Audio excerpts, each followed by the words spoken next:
Hi friends, welcome to my channel. আজকে আমি তোমাদের সাথে শেয়ার করে নেব আমি কিভাবে ডিম পোলাও রান্না করলাম। প্রথমে ডিমগুলোকে কুকারে দিয়ে সেদ্ধ করে নিলাম। তারপর পনিরগুলোকে সুন্দরভাবে ছোট ছোট করে টুকরো করে নিলাম।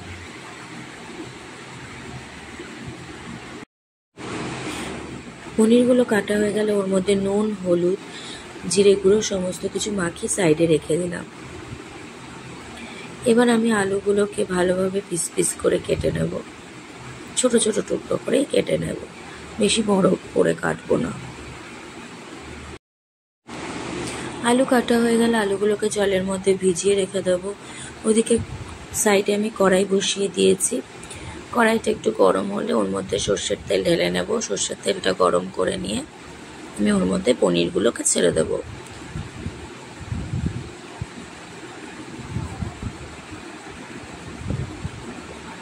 সারা কড়াইতে আমি একটু সর্ষের তেলটা লাগিয়ে নিলাম, এক জায়গাতেই ছিল।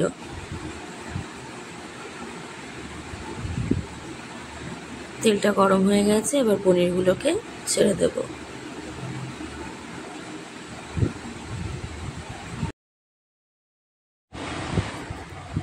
ওদিকে পনিরগুলো ভাজা হতে হতে আমি এদিকে গাজর, টমেটো, পেঁয়াজ এগুলো আমি কুচি কুচি করে কেটে নেব।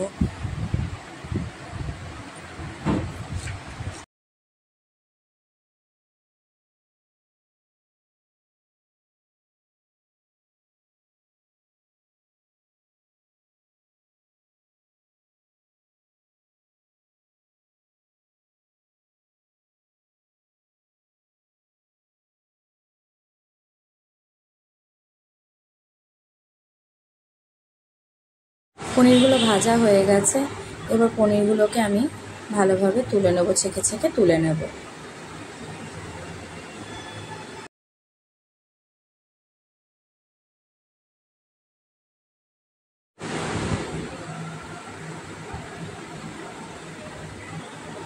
পনির তোলা হয়ে গেছে এবং ওই তেলের মধ্যেই আমি আলু দিয়ে দেবো। আলু আমি সাধারণত নুন হলুদ দিয়েই ভেজে নিই, যাতে ভেতরে নুনটা ভালোভাবে চলে যায়। ওর মধ্যেই আমি গাজরগুলোও দিয়ে দেবো, যাতে একসাথেই ভাজাটা হয়ে যায়।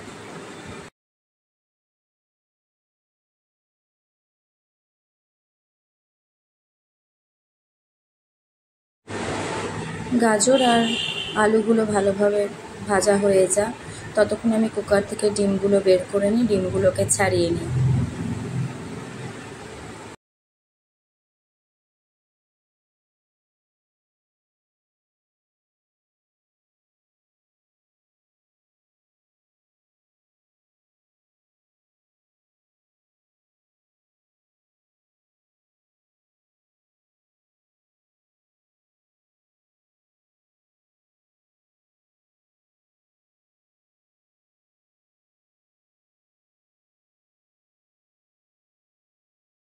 আলু গাজর সব ভাজা হয়ে গেছে, এবার এগুলোকে আমি সুন্দরভাবে প্লেটে তুলে নেব।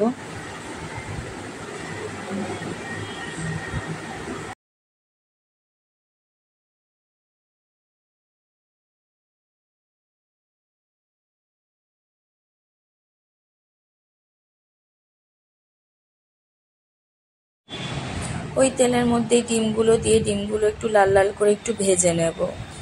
ডিমগুলো ভাজা হয়ে গেলে ডিমগুলো তুলে নেব।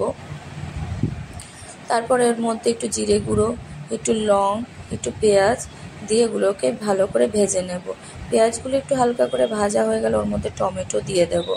টমেটো ভাজা হয়ে যাওয়ার পর আমি ওর মধ্যে কাঁচা লঙ্কা, আদা বাটা সমস্ত কিছু দিয়ে দেব। তারপর 2 চামচ হলুদ, 2 চামচ মতো জিরে গুঁড়ো আর পরিমাণ মতো একটু ধনে গুঁড়ো দিয়ে দেব। পরিমাণ মতো চিনি, পরিমাণ মতো নুন দিয়ে দেব। দিয়ে মশলাটাকে আমি একটু ভালো করে কষিয়ে নেব।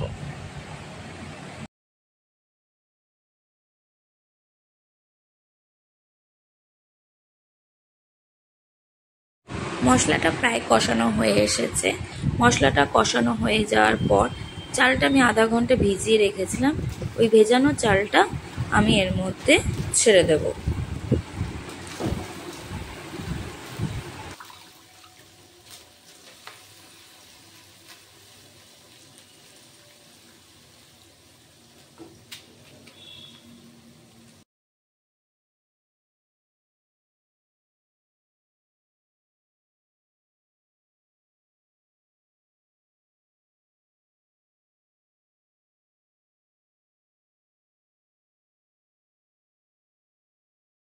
চালটা কড়াইতে দেওয়ার পরে চালটাকে ভালোভাবে মশলাটার সাথে ভালো করে মিশিয়ে নেব। 2-3 মিনিট একটু নাড়াচাড়া করতে হবে। তারপরে টক দই ফেটিয়ে রেখেছিলাম, দইটাকে চালটার মধ্যে আর মশলাটার মধ্যে দিয়ে দেবো কড়াইতে। দইটা দেওয়ার পরে ভালো করে দইটাও চালটার সাথে মিশিয়ে নেব। দইটা চালটার সাথে ভালোভাবে মিশে গেলে এবার আমি কড়াইটাকে নামিয়ে দেব।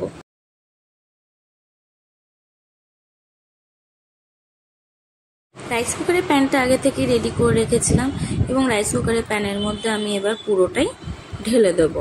ঢেলে দেওয়ার পর আমি একটু কড়াইটা ধুয়ে জলটা দিয়ে দেব। যেহেতু আমি 4 কাপ চাল নিয়েছিলাম, সেজন্য আমি 4 কাপের এগেনস্টে 8 কাপ জল দেব।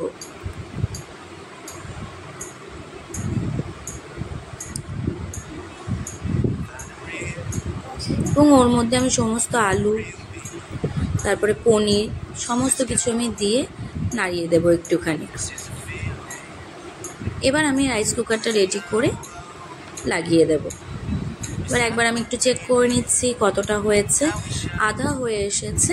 এবার আমি তার মধ্যে ডিম, একটু 2 চামচ মতো ঘি ওর মধ্যে ভালো করে দিয়ে দেব। দিয়ে একটু নাড়িয়ে দেব, দিয়ে আবার বসিয়ে দেব।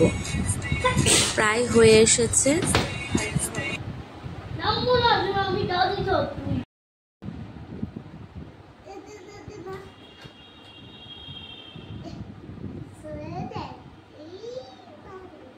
আমার মেয়ে আর আমি বসে বসে ওয়েট করছি কতক্ষণে ডিম পোলাওটা রেডি হবে। ও তো ওয়েট করতে করতে প্রায় ঘুমিয়েই পড়ছে, যদিও অ্যাক্টিং।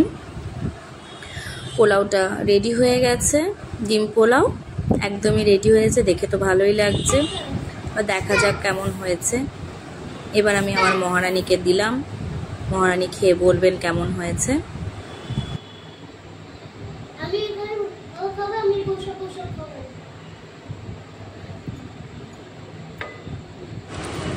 পোলাওটা বেড়ে আমি এখন আমার মেয়েকে দেবো। আমার মেয়ে খুব খুশি মনে খাচ্ছে পোলাওটাকে।